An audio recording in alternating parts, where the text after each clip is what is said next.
Yay! What's up, Jive Turkeys, and welcome to another episode of Storytime with Boots. We got the NFL preview show today here with Fred Hugo.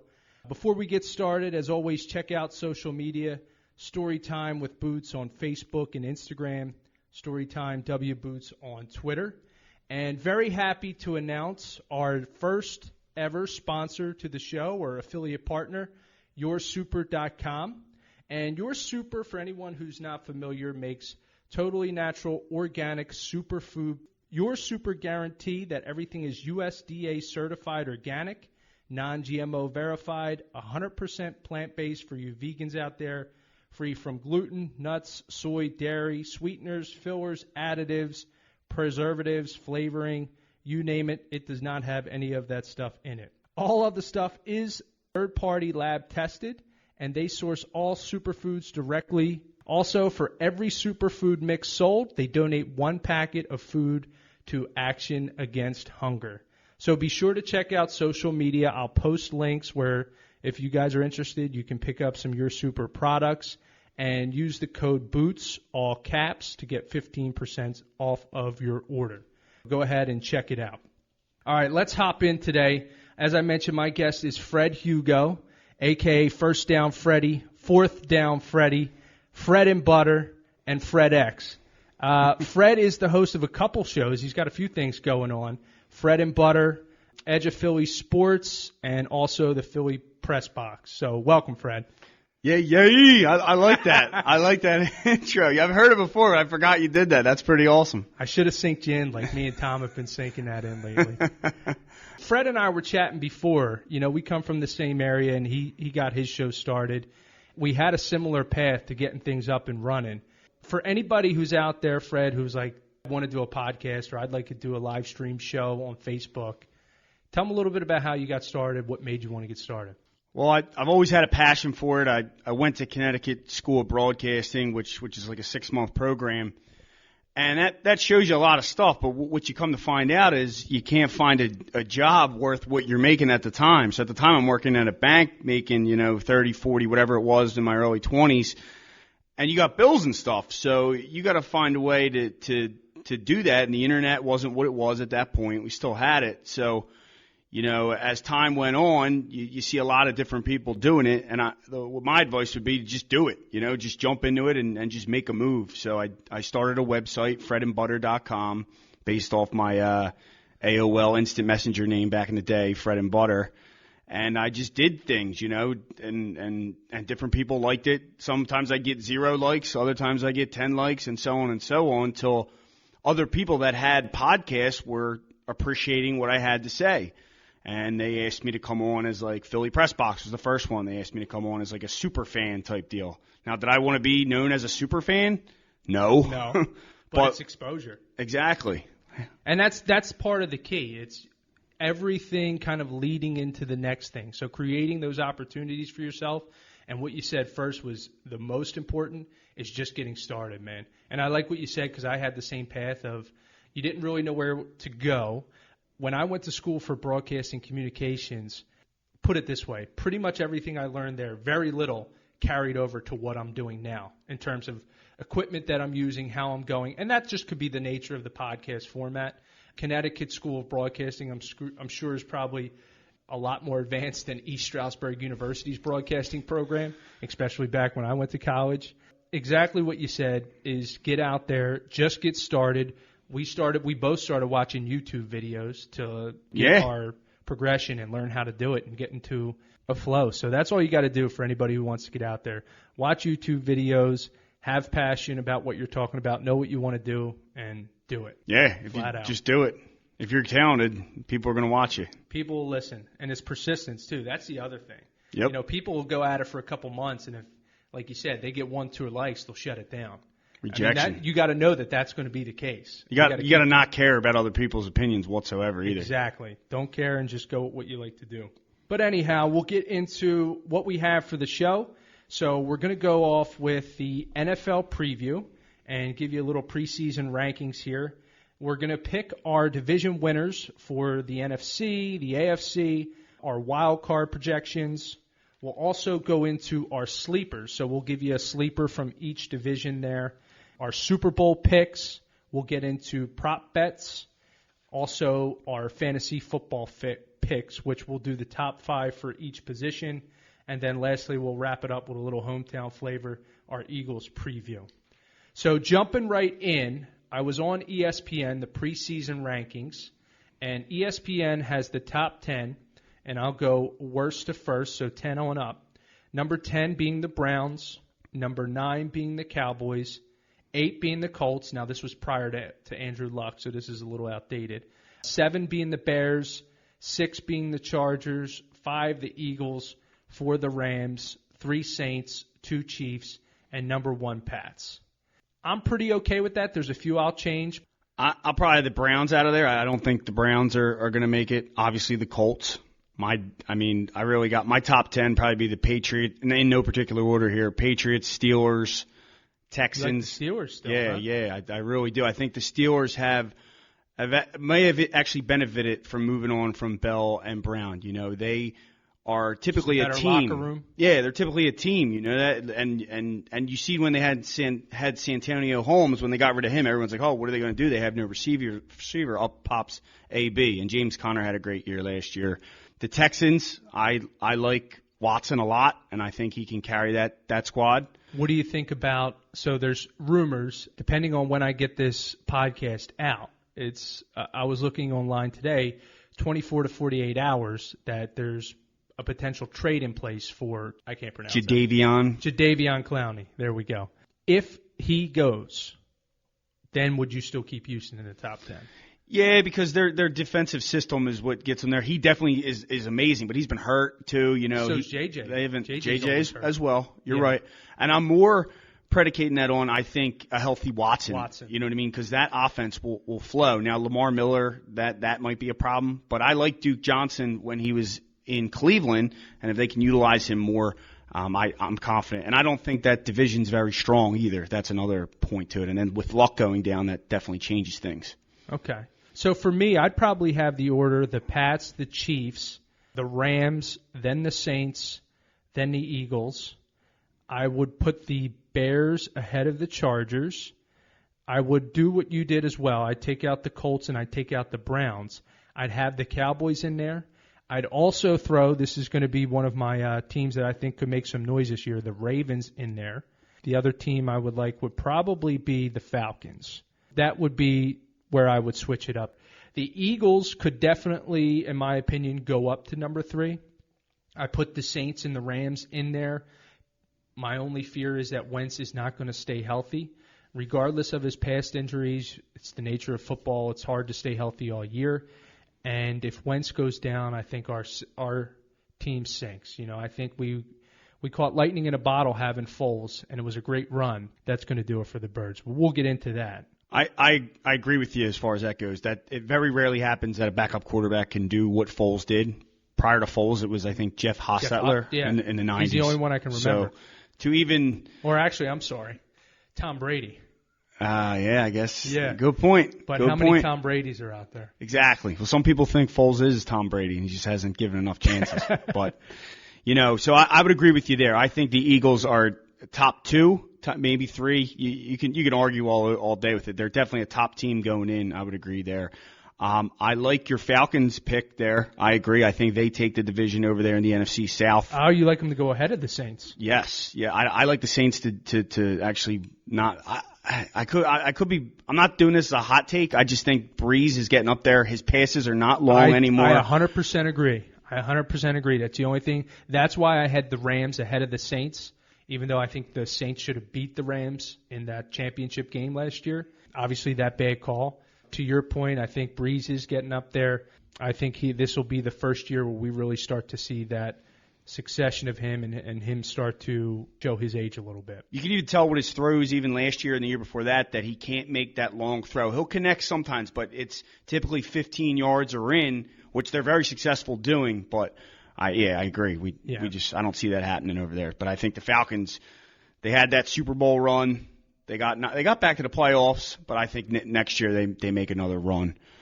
This one you're going to be very surprised with, but It's just because I like the coach, and I also like the quarterback who was injured last year. I like the San Francisco 49ers to come out of the West. That could very well happen. It's preseason. Garoppolo didn't look the greatest in preseason in that one game. Who cares, right? Right. They do have a solid lineup. They do have a good defense. They have some talent in place there, so they could definitely make a run. I mean, it's them and the Rams out there in the West. I think Arizona's going to make much noise, even with the quarterback. We'll see how he plays. The Seahawks. I think they could make a play maybe. Russell Wilson is phenomenal. The only issue is obviously he really has nobody to play with. No backs, no receivers really, in my opinion. I know Chris Carson's there. He's a fantasy projection, but nobody really that would make a fuss, in my opinion. Here's the NFC rankings by division, how I have it laid out. I have the Eagles winning the East. I have the Bears winning the North. The Saints winning the South. The Rams winning the West. The wild card teams I have are the Packers and the Falcons. The Packers and the Cowboys, and I had the Falcons listed as a maybe. So I like that. The Falcons, I guess I didn't trust in them enough. I thought Aaron Rodgers might have a bounce-back year. I do believe Ezekiel Elliott will be back, and the Eagles and Cowboys will be able to beat up on the Giants and Redskins, take that East pretty easily. Interesting. I agree with you with the Packers. I think the Packers will take the North this year. Over the Bears? Okay. Over the Bears and Vikes. I think the Vikes are still in it. A healthy Dalvin Cook, I think, and a focus on running the ball and keeping a balanced offense. I think that they can be competitive and compete. Got the Eagles winning the East, the Falcons, as I just said, and the 49ers. My wild card, a little bit different than you. I had the Vikings, like I just said, the reasons why. I still think they have a great defense. And then I like the Carolina Panthers. They said they've been really working with Cam Newton in his intermediate game. You have McCaffrey, DJ Moore, the Curtis Samuel. I think they're going to have a lot of speed on offense and a healthy Cam Newton. I didn't realize most of the year he was playing hurt. I'm not a big Cam Newton guy either. No. But they've been working with him on the intermediate game. So he's a little banged up now. Ankle, though. They did say, sources from Carolina, that he should be starting week 1. I don't know. To your point, I don't really have much faith in Cam Newton over the past couple of years, man. He just seems like he has a lot of quit in him, a lot of injuries that are racking up. That offense is kind of potent with McCaffrey. He's a hell of a player, especially catching the ball out of the backfield. Like you said, they got some speed guys. And he's still a 6'5" quarterback that can run. So I will give him that. And they got some defensive playmakers. So we'll see. Yeah, I don't think they'll win the Super Bowl. I think he definitely has quit in him. But they'll squeak in the playoffs is what I'm getting at. Okay, I can see that. Now, for the AFC, I'll start with the East. I think it's pretty clear-cut. How could you ever go against the Pats, especially if we're just talking about the division? AFC North, here goes one of my picks that I think could really make some noise this year, the Ravens. I have them coming out of the North. I had the Colts coming out of the South, but now I'm going to change that. I'm going to switch that over to my wild card team from the South. I have the Jaguars coming out of the South now. I have faith in Nick Foles. It's not just because I'm an Eagles fan. I think he will do well. I like the connection, the Eagles connection with the Flippo there. I like their defense. I think they'll be able to come back to form, especially on defense, and I think Foles will manage the game, especially if Fournette can get back and going too. I like the Jags out of the South. I like the Chiefs out of the West, of course. And then my wild card teams will be the Browns and the Chargers. Cool. I definitely see the Foles potential. It could happen. I'm a little different with you on it, but I definitely could see it. I could see them making a run. Actually, when we get into the prop bets, I'll have a little good one for you. I like the AFC East, obviously the Patriots. If you're not picking the Patriots, it's a hot take. Like, you can't not with them. Yeah, seriously. The Steelers, we spoke about. I think they're going to be a better team, and they drafted James Washington as well in the second round of 2018. I think he's going to step in, get a lot of playing time, as well as Dante Moncrief. So I don't think they miss a beat there. Texans, we spoke about already, and then obviously the Chiefs. The Chiefs, what I really like about them is it looks like they improved the defense. They swapped around a lot. They brought in Steve Spagnuolo. I really like the Chiefs to possibly be the 1 seed in the AFC. Don't forget they got that rookie that is basically another clone of Tyreek Hill too. The amount of speed from Georgia. The amount of speed on that offense is just unfair. Mecole Hardman. That's his name. Look out for them. They're going to put up some points. Scary, scary team there. Big Red knows how to manage quarterbacks too. I will give him that. Yeah, he's like a whisperer, man. It's amazing. It really is. He's the one who found Foles. I mean, say what you want, but he Peterson. Yeah, they both flew. He sent Peterson out. That's pretty cool. That is cool, man. That is neat for Big Red. I will give him some credit there for as much criticism as he did receive, and especially towards the end of his tenure. And I wasn't a fan towards the end of his tenure with the Eagles. He can work with some QBs. For Super Bowl. Well, my wild card real quick because I got to get this in. The Chargers, I agree with you, but and it's not because of Hard Knocks. I really like the Raiders. I think the Raiders can be the 6th seed. That offense will move, and I think they can make a play.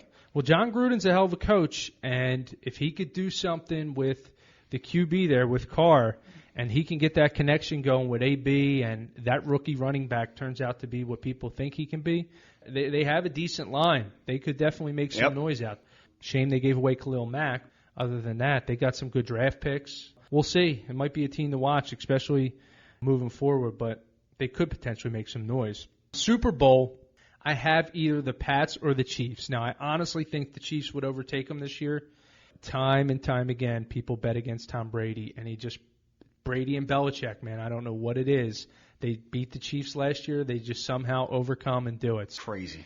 That game was insane. It really was. Like it was fixed. So I like either the Pats or Chiefs, but I can't leave it at that. So I'll go with the Pats, and I like the Eagles or Rams. Not being a homer, but I think the Eagles, if the right people can stay healthy long enough or at the right times, could definitely win the NFC. And I think they have the Rams number. I think we match up well against the Rams, with our good guards against Aaron Donald and their big guys. I like the Eagles and Pats rubber match Super Bowl for all the marbles, shut down Tom Brady. That would kind of make my day. It would be a great storyline. Wentz overcomes. He finally gets one that he can really call his own, beating the GOAT, Tom Brady, and Tom Brady loses another one, which we would all love here in Philadelphia. We get even with the Giants, Exactly. You're right. I did not mind when the Giants beat them, I'll be honest. Who do you got for Super Bowl? So out of the West, I'm similar to you there. I think it's going to come down to the Patriots and Chiefs, but I think Steve Spagnuolo, who beat the Patriots twice with the Giants, will overcome the Patriots, and I'll have the Chiefs in the Super Bowl. Out of the NFC, I like the Falcons. Like I said, I think they'll make a run to get there against the Eagles, and I'm rolling with the Eagles. I think we're going to have another storyline, Peterson versus Reed. People call us homers. We are homers, I guess. We are, but we have a good team, man. We have a damn good team, and we know a lot about the team because all we do is follow them like nerds, constantly. Sports talk, articles, you name it. Preseason, we're up on everything. They got a good squad, and if they keep building, if they get Jadeveon Clowney, and they trade, I would love a trade, and again, I'm going to be called a hater in Philadelphia. If we could get rid of that Nelson, I think Nelson Aguilar is getting paid way too much. I think our wide receivers take up too much of our salary here for what we get back. You're not a hater for that. No, I don't think so. Some people might say that. But so I like Nelson. It's not that I don't like him. I'd like to push that salary off, take Jadeveon Clowney. I know he could be, a lot of people would say, a diva. I think he's worth the risk. Especially for the need that we have at the end. Looking at who might potentially be our fourth D end in our rotation, which some people might say, well, fourth D end, but you got to know how the Eagles rotate that D line. And he would automatically be the one, which makes everyone else a step better. You move Barnett to 2 and so on. I agree. So picture that. Picture you have Clowney, and you have Cox, you have our Jackson, and then you have Graham. That's solid, man. And you're rotating with Vinny Curry in there. Vinny Curry, we'll get to him. He's very underrated, in my opinion. I think he is. I'm not going to say. I like him very similarly to the way I like Graham. I think he's good against the run. I think he could be just as good of a pass rusher as Graham. We'll see how that pans out in the season. I mean, Graham had 4 sacks last year. I love Graham, but I've always been a Graham critic. That Earl Thomas trade killed me. Yes, it murdered me. It still haunts me to this day, man. But then Graham kind of shut me up when we won the Super Bowl. But then he went back to normal last year. I know he was coming off injury, so we'll see what goes there. But I agree with you. If we can make a play for Baldy said it great, Brian Baldinger. they're like, we don't need a Clowney. We have this. And he said, whoa. Everybody needs a Jadeveon Clowney. Absolutely. Can you make it work to have him? Exactly. Next 24 to 48 hours, we'll see how that all pans out. Hopefully I can get this out before he goes somewhere. But the 2020 Super Bowl odds to win, I'm going to give the top 10 teams, meaning the teams that are most likely to win, according to this article here on CBS Sports. New England Patriots are at 6-1. Chiefs are also at 6-1, so following in line with probably most people's predictions. Rams and Saints, again, they're at 10-1 each. Colts were at 14-1. Again, this was pre-Andrew Luck. I probably should have updated that. My fault. Bears are also at 14-1. Eagles at 14-1. Packers at 14-1. Chargers at 16-1. And the Browns at 20-1. Any of those bets seem worth it to you within the top 10? Because I'm going to give you a couple of mine, see what you think from this list. Or not from this list, actually. I mean, I just said the Chiefs. I like the Chiefs. The 7-1's pretty good. You know what I mean? Is that what you said? 7-1. I mean, even the Patriots. 6-1. Both 6-1. So I mean, that you bet $100, you win 6. That's a pretty good deal. Obviously, the Eagles 14-1. Those three stand out to me because I think they're favorites regardless of their odds. You know? So here's how I look at it. I would take $100 each, hypothetically. I would go with 4 teams. So giving you a good chance to win, and even if you take small odds like the Chiefs at 6-1, you lay 400, and that happens to win. All right, you still win $200. Right. You get $200 out of it. So the 4 teams that I like, with that being said, would be the Chiefs at 6-1. You could lay 100 on them. You have the Eagles, a little bit of a homer pick, but good odds. I think they could definitely do some damage at 14-1. And then I also would go with 2 what I would call awesome odd picks, potential sleepers that we talked about. Both the Falcons and the Ravens are at 40-1 odds. So you lay 100 on them, you win $4,000. The Falcons? Falcons and now this could be updated. I had this up from when we were going to do this a few days ago. Like combined, they both got to get to win each to win the separate. Super Bowl. Yeah. Each team is at 40-1. Oh my God! So you lay 100. Jump on the Falcons. Yeah, I like them both. I mean, those 4 bets, you got to figure, even it's costing you $400 total. And like I said, even if the Chiefs win, one of the favorites wins 6-1, they'll make $200. So even if the Eagles win, $1,400. And then if you hit on one of the long shots like the Ravens or Falcons, it'll lessen the blow of your team not winning, but $4,000 in your pocket. Oh my God, I'm done putting that in actually. Yeah, I hypothetically. Like hypothetically, we'll put that bad boy in. Did you have? Now I didn't really look at too many player prop bets. I don't look at that too much in the season. Did you have a chance to look at those? Were there a couple that you liked from the props? Oh, I noticed another Super Bowl prop. I saw the Packers 20-1. I like that one too. As far as players go, what did I have? I saw one the other day. Oh, Deshaun Watson, regular season MVP, plus 1750. Oh, that's good. Yeah, that's a nice bet. Now, do you like to hedge those bets with anything? I always like to hedge those long season bets just because in an NFL season, anything could happen. That's why I go like 4 teams on these prop bets. How would you hedge that one, for example? So for that one, it would be I'd really have to dig into it and see something very general, basic, whatever you want to call it. I would probably even hedge that with a regular season football game, week 1 or something, would be, in my opinion, how to hedge it. So if you put 100 on that, and then, I mean, it's no guarantee, but you find one game that you like it or one over-under that you like and try to hedge it anyway. That's how I look at it. Then I look at it as a free roll. Gotcha. I was more thinking along the lines with the Texans, like maybe bet the under in wins for them for that season, because chances are if they go under that amount of wins. But I guess they could just hit that number and he still doesn't get MVP too. So yeah. It's a tough call. I don't know. I always like to hear people's strategies when it comes to betting, if they have any, or how they go about that. I got another prop for you. David Johnson and Leonard Fournette, both separately to lead the league in rushing, 25-1. That's good. And then Antonio Brown, most receiving yards, 15-1. I think I like that the best. Yeah. He could definitely do that. Like I said, if Gruden can get Carr on point, I think if he can keep Carr within the range of those 15, maybe 10, 15, 20-yard passes to Brown where Brown can rack up those yak yards. Yeah. Absolutely, man. I could definitely see that happen because look at OBJ. OBJ is a wild card. He can come out one game and have 200 yards, 2 touchdowns, and then throw up a dud the very next. Right. He'd have a friggin' hissy fit on the sidelines. Who knows? He could definitely come out. Julio Jones, same thing. The guy shows up, puts up 300 yards and a touchdown, and then the next day he'll have. They kill you. It's unbelievable, man. He might be one of the most frustrating fantasy players over the past couple years. I know. I've made trades at the deadline to get there and win, and then he just doesn't show up for the 2 games. And you're like, how the fuck does this happen? I'm in a league where you can literally trade your first-round picks for the next year. Right. So I go in, I'm like, all right, I trade my 1, my 2, and my 3 for Julio Jones, and I got another solid player, thinking I'm going all in here. I already have a good team. I have Tyreek Hill. I'm completing the squad. It's guaranteed. I'm collecting my money. Next year I'll stink, but whatever.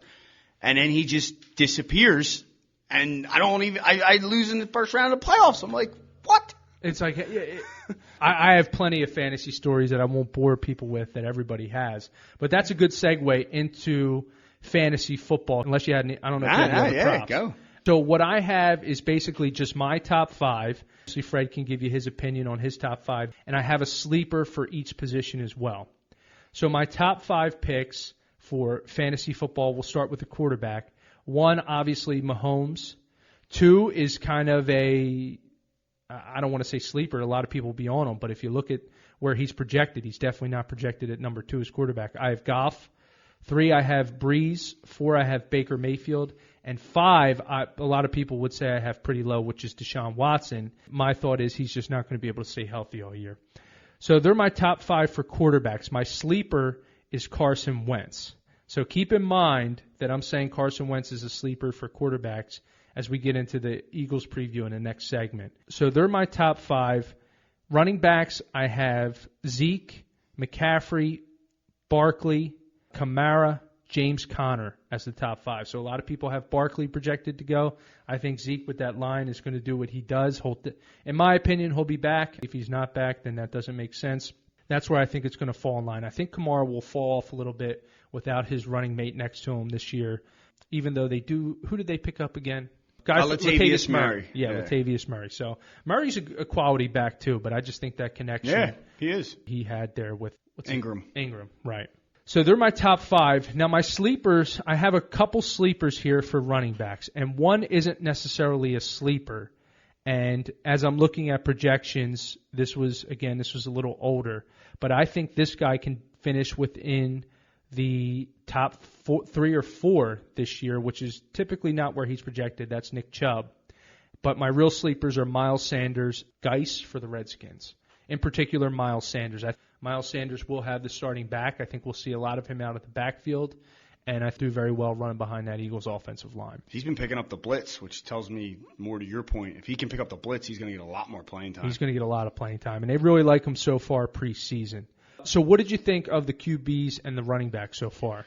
Where would you kind of place some of those guys? QBs, I'm with you, except I actually, and I know this isn't against his average draft position, but I would have Wentz in the top 5. I think he's going to be the level he was. Where are you finding him in most online polls or when you look it up? Is he in the top 5? No. I'm not finding him in the top 5. He's not. He's probably 10, 11, 12-ish. You know what I mean? So you're in line with everyone else. Don't get me wrong. No, that's just something we'll get into later. I just wanted to see where you were seeing him as well. Who's different? I got Watson, Mahomes. I like Matt Ryan, and then Cam Newton, like I said earlier. You think Cam's going to – that's kind of a sleeper pick, in my opinion. A lot of people are very low on him, so that would be one that really catches fire for you, if that's right. And then my sleeper is Jimmy Garoppolo. I think that offense will go. They got nice, speedy receivers. He'll spread the ball around. Kittle. George Kittle's a monster. Yep. How about backs? I had Zeke, McCaffrey, Barkley, Kamara, and Connor. My difference with you there is David Johnson and Le'Veon Bell. And I kicked Zeke out because as far as if he plays or not. Yeah, let's not forget about Lev Bell. I mean, the guy led fantasy football exactly every year. Now everyone just thinks he's going to disappear. Although he won't be running behind that Steelers offensive line, the guy's still one of the most dynamic backs in the league. And he catches, especially if you're PPR. And David Johnson wasn't that bad either. Now that he has that whole new offense, so I'm excited about both of them. And they're typically in the top 10. In most. And David Johnson, he's another one that was always in the top 3 of fantasy for every year. Wide receivers, I have DeAndre Hopkins, Michael Thomas, Devontae Adams, Juju Smith-Schuster, and then Tyreek Hill. And one of my sleepers is James Washington this year for the Steelers. Yeah, that's a good one. I also like Robbie Anderson a little bit. I think having Lev Bell there, he's a bit of a deep threat. I think that could open up a little bit. I had a guy texting me last night, like his picks or whatever, and he had Robbie Anderson there in like round 15. I'm like, you grab him right now. I'm like, you should have told me he was there 2 rounds. Like that's huge. I think I got him in like round 8. I want to say round 8 or 9. Yeah, I would think around there, at least 10. And he's 14. I was like, dude, jump on him. I think it was around there, maybe like 10. It could have been a little later. Who do you have for receivers? The receivers are a little more. I got Hopkins. I got Antonio Brown in there. I can't put him out of the top 5. He's been the top for year after year. Makes sense. Julio Jones, Tyreek Hill. And I'm really skeptical on this, but I went with OBJ. Okay. I like it. So no Michael Thomas, no Devontae Adams, and no Juju. But they're right there, 6, right 7, there. 8. You know what I mean? It's tough. And I'm going off if I was picking what I would do. You know what I mean? Mm-hmm. And then sleeper there. I don't know if you even said your sleepers. I like Deshaun Jackson a lot. Really? Yeah, I think he's gonna have a year. If he has a year, that's gonna spell well for the Eagles. So I like that pick. Tight ends are a little more cut and dry in my opinion. Number 1, I have Kelsey. 2, I have Ertz. 3, I have Kittle. 4, I had Ebron, but I'm gonna switch that to O.J. Howard. And then number 5, I have Delaney Walker. With my sleeper being Jason Witten for the Cowboys. I think he's going to get a lot of... Oh, that's a good one. I forgot he was even playing. I think he's going to get a lot of red zone looks. I think Jerry Jones likes him. That's a great one, Eric. I think Dak likes him, I just call you Eric? I never called you that my whole life. Oh, you called me by my government name. Bayless. Booty. I just called you Eric. Yeah, you really like that one. I got you going there. Oh, man. I didn't even think of that. That's great. Yeah, I mean... Dak's, in my opinion, not a great quarterback. He's going to have to check down to the tight end, and he has a tight end to check to. Likes to roll out and throw that rollout pass to the tight end. That's a great one. Little fake to Zeke action, little bootleg action to Witten. I think he'll get a lot of red zone looks. They were hurting in the red zone, too, if I'm not mistaken, last year. They were hurting offensively across the board, yeah. Until they went on that run real quick, like with Amari Cooper. I think tight ends, the top 3 are pretty clear-cut. Agree. It's the 4 and 5. I like Evan Ingram of the Giants. Right. I did leave him out. He could definitely have a big year. Depends on how Eli or Daniel Jones ends up playing, for sure. They really don't have any wide receivers. I mean, Sterling Shepard's there, but, it's pretty much it. Got some sleeper. Good. You doing sleeper tight ends, too? Yeah, well, Witten was my sleeper. He was a sleeper, yeah. So I love the Iowa connection with T.J. Hawkinson and Noah Fant. Okay. Which I like, but here's the real one I like. He was drafted last year. He didn't really do much. He's a starting tight end in Miami from Penn State, Mike Gesicki. Oh, yeah. He was supposed to be a big name. In fact, I think the Eagles, or there was rumors that he might go, or they might wait for him instead of Goddard. Well, there's another one. With Rosen, who's Rosen going to go to? I'm thinking that's or Fitzpatrick, either one. Right. I like that. And here, that's a name I just said that a lot of people outside of Philadelphia might not be on their radar, Dallas Goedert. So here's the thing. Ertz has been able to stay pretty healthy his whole career. Knock on wood, that he can stay fairly healthy this year. But if he goes down, Goddard slips right into that number 1 role. Even if he doesn't go down, the Eagles are going to run a lot of double tight this year, which I like. Yes. And I think Goddard's definitely going to see an increase in his snap percentages and the looks he's going to get this year for sure. You're spot on with that because out of the double tight end you can run so much different stuff, and he's definitely a pick out there if you're not from this area that you need to take him late in the 16th, 17th round out there, 15. Some he's going undrafted and some. Yeah, he actually went pretty quick, and that's because you're in Philly though, yeah, right? I'm in Philly, so. All right, moving on to defense. My top defenses, I have the Bears at number 1. I have the Chargers at number 2. I have the Rams at number 3. Ravens at 4, and the Jags at number 5. And my sleeper is the Philadelphia Eagles. And that's really because we got to see how it pans out on defensive end. That's my concern. The cornerbacks are definitely a concern, but the D tackles are very strong. I love Nigel Bradham. I do like our safeties, and I like that we have back. McLeod. McLeod back. And then you got Sendejo from the Vikings. We got Sendejo. We got a lot of depth this year, which I think is great. We just picked up another safety from the Patriots. And I like Rasul Douglas. So we do got some solid young guys. We got Ronald Darby. Hopefully he can pick it up this year. That's my sleeper is the Eagles. And if they get Jadeveon Clowney, they're definitely going to rise up the draft board. You're spot on with that sleeper. Yeah. I think they score top 5. They're going to create points. They may give up some points, but they're going to create turnovers. I agree with you 100% there. Good. Did you have any sleepers for defense? Or anyone else that you might change for the those? Chiefs' defense? I think they're going to score. Right. They're going to score a lot. They got Frank. I can't think of his name right now. The defensive end, Frank from the Seahawks, and they got the Spagnuolo in there, which is going to change everything. The philosophy is different, and that Spagnuolo's defenses, even if they're giving up points, they create turnovers and score. Well, here's the other thing too with that is they're going to put up a shit ton of points, which is going to have people throwing the ball too much in the fourth quarter. Yeah. And it's going to have people turning over the ball too, trying to do too much. They're going to get strip sacks, interceptions, things of that nature where their pass rushers can just tee off and go balls out for that. So I do like that pick. I think the Chiefs absolutely could be a sleeper as well. Moving on to a little Philly action here. We got our. Oh, thank God you avoided kicker. I thought you were going to go kicker. Thank God you didn't. Hell no. Good job. I mean, who the hell cares? Right? I know. Just pick a high-scoring offense. You draft them last for a reason. So moving on to our Eagles preview. We touched on this a second ago, or I did, which was Carson Wentz. I mentioned that he is not in the top 5 in a lot of fantasy picks for quarterbacks. He's, like you said, he's probably projected around number 10. And the Eagles' season, to me, really falls down to how Wentz plays and, more importantly, the health of Wentz. What I found interesting was that he wasn't in the top 5. So it either tells me that these projections out in Vegas are based on one of two things. One, they don't think he's going to stay healthy. Or number 2, they may not look at Wentz as elite, which a lot of people in Philadelphia in particular think that Wentz is being disrespected in that regard when people are talking about who are the top quarterbacks. Either way, it's very interesting because if I was to ask you who had the most offensive weapons as a whole unit right now, when you look at the wide receiver core, a lot of people say that's the Eagles.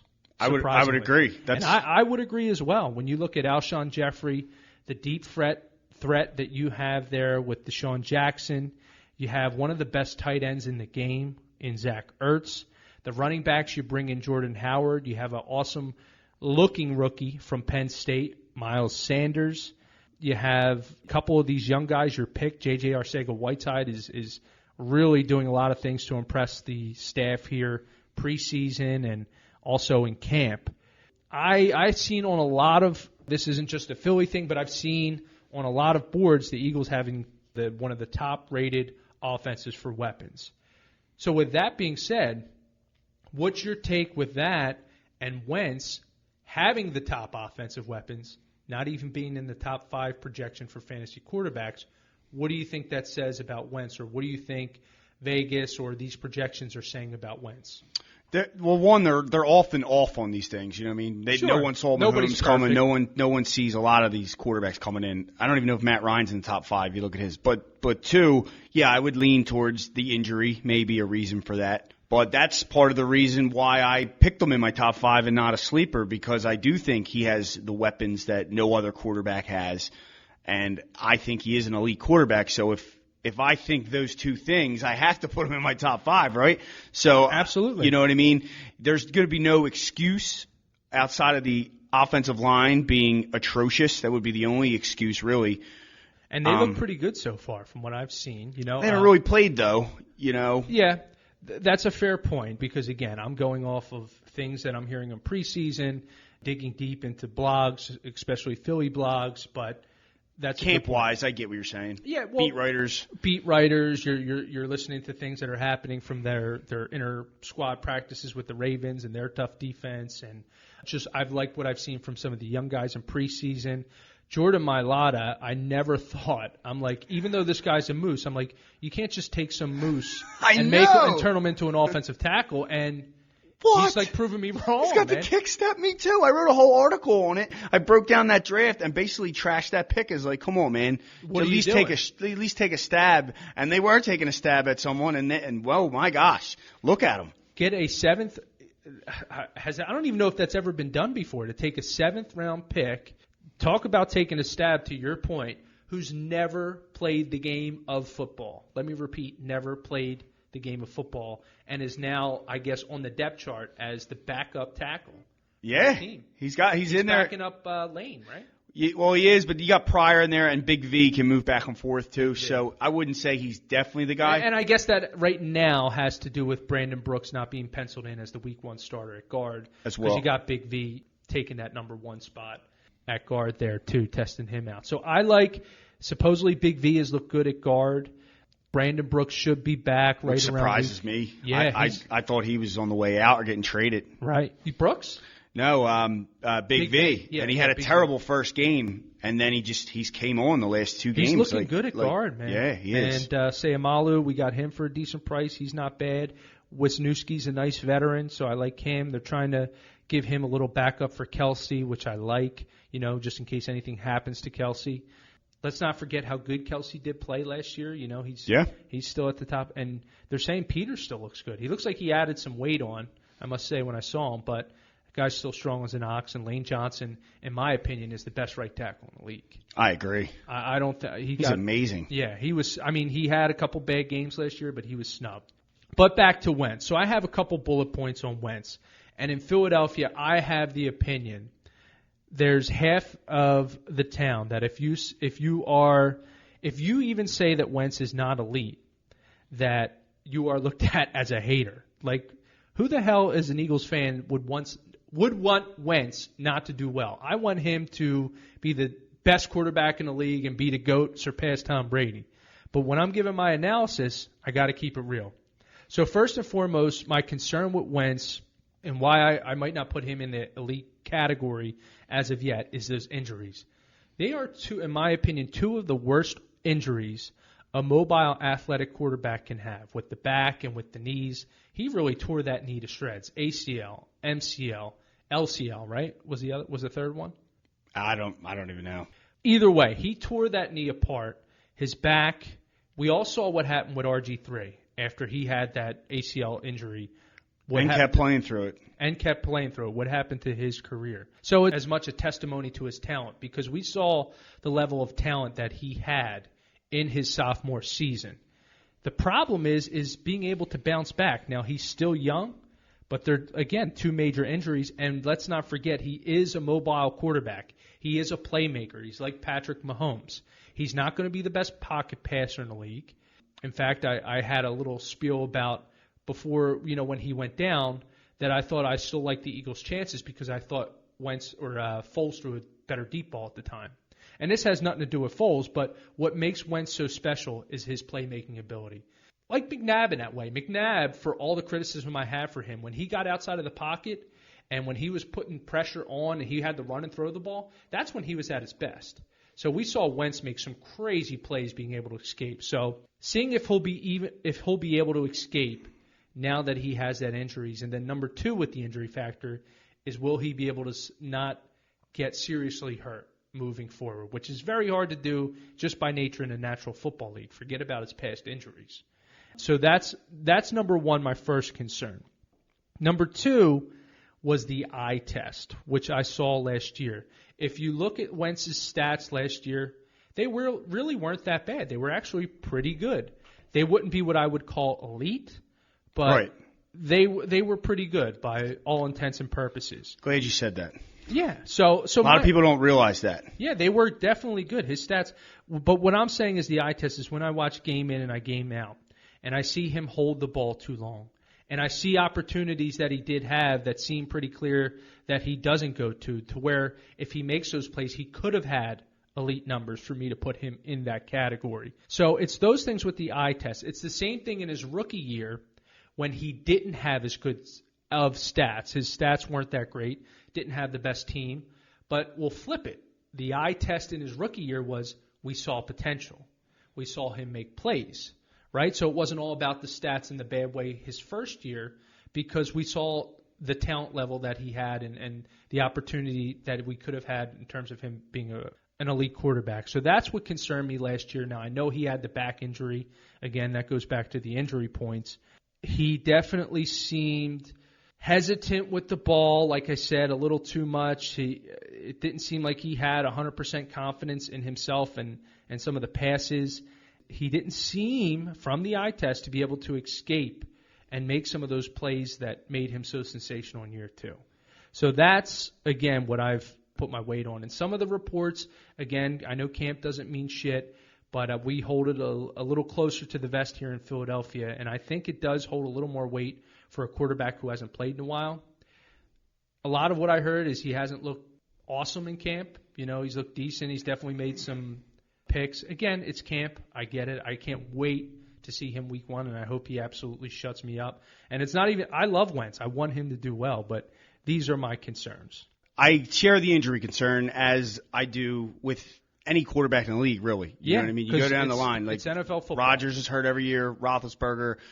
And the Eagles, I don't know if you knew this or not, have not had a starting quarterback finish the season since 2004. Wow. So it happens every single year. Now, when you get these season-ending injuries, that's a total different deal, which Wentz has shown to have.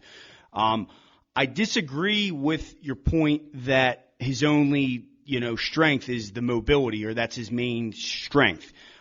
Personally, what I liked about Wentz and why I think he's so elite, which is part of your eye test, he did not show last year, which did concern me, is his IQ. His ability to go to the line, and in that the Super Bowl season, 17, he would go to the line, adjust plays, change plays, find the open guy, and make plays from the pocket, as well as outside of the pocket. So I think he needs to get back to that, and that's what I see from my eye test as far as thinking he's elite.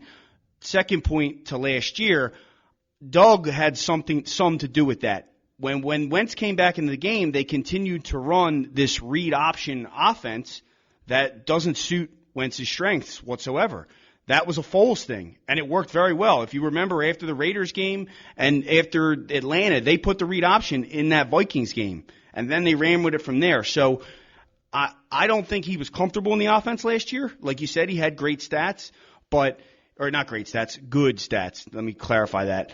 But a lot of the offense, I just didn't understand what they were running. Like, let's get back to letting him look at the field. And maybe he wasn't healthy enough to do that, but I didn't understand it. That's my two things with him. And that's where I see elite, because that's what he did in 2017. Well, that's a good point, and that's what had a lot of people in Philly scratching their heads is everybody immediately thought he didn't look comfortable in that offense, to your point.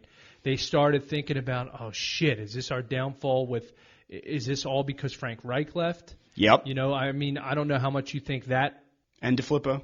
I don't know if you think that had a lot to do with, what happened last year. You made a great point about that really being Foles' offense, and that could have caused some of the little chirpings that we heard might have been going on in the locker room about who's getting the ball, who's not getting the ball. So that all could have played a factor, and that's what I'm hoping for. These are good points that I think there are two Wentz truthers in Philadelphia. The guys like you who can make a good point and back it up with some evidence and, based on the offense and some things that happen. And then there's what we talked about earlier, the guys that are just like, dude, Wentz is the best. We're going to the Super Bowl, blah, blah, blah.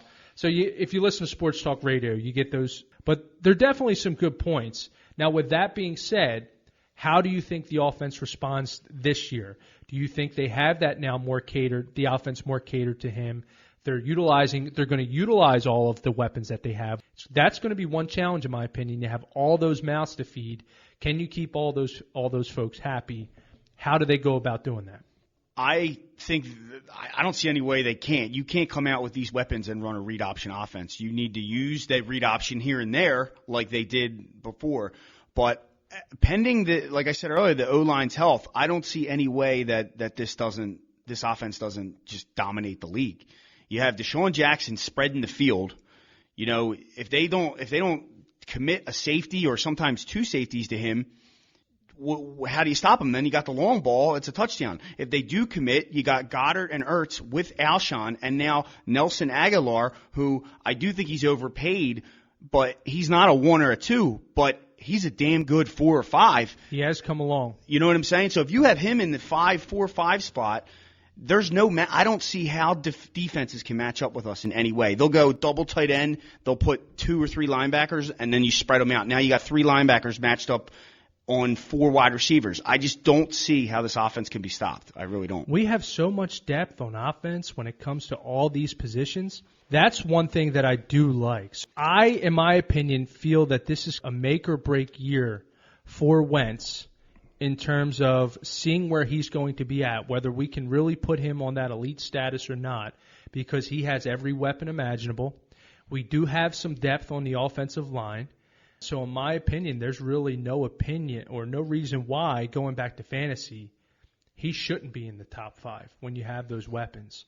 That's why I have him in my sleeper, hoping he can get back to that year 2 form, because if he gets back to that sophomore form and he's able to overcome those injuries, he's the best quarterback in the league. Yeah, I'll put him up there with Mahomes. I really will. Absolutely put him up there with Mahomes, because we saw what he did in year 2. If he can repeat that with these weapons, he's absolutely up there. Again, like you said, it's going to come down to being able to have his offense where he gets his confidence back, he gets his decision-making, he doesn't look tentative with the ball, he makes clear-cut decisions, and is confident with his approach. And if he has that mobility, that's the only thing he did kind of show last year. Like that Jaguars game out of nowhere, he slung out of the pocket, threw it across his body. Giants game, he did the same. The IQ was gone last year. The mental part of the game seemed lost. That's a good point. It's exactly what it was. And to me, I also kind of equated that to confidence again. Yeah, he puts it together. The offense looks great. Now the defense, again, I kind of feel I'm 50-50 with the defense, like we just talked about. I liked what we saw at the end of the year with the corner position, but I think some people in Philadelphia are a little too trusting with what we do have just because of how we ended the season. I still think there's a lot of young guys. I'm not 100% confident in the Green Goblin. Even Darby, like I like Darby, but he is a little short. You do see bigger receivers being able to catch the ball over top of him.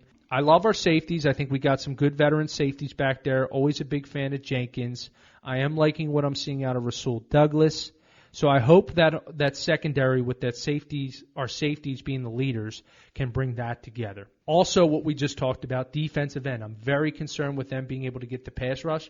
Our tackles, in my opinion, are the best in the league. That's our strong suit. We have some injury at linebackers. Really do like Nigel Bradham. Fits well, and I think the type of defense we've played is not really reliant on having more than 2 linebackers. So I'm not as worried as a lot of people were with that position. I think some good people we can rotate in and out, but we're always in a nickel, you know what I mean, in our defense for the most part. So the ends really concern me.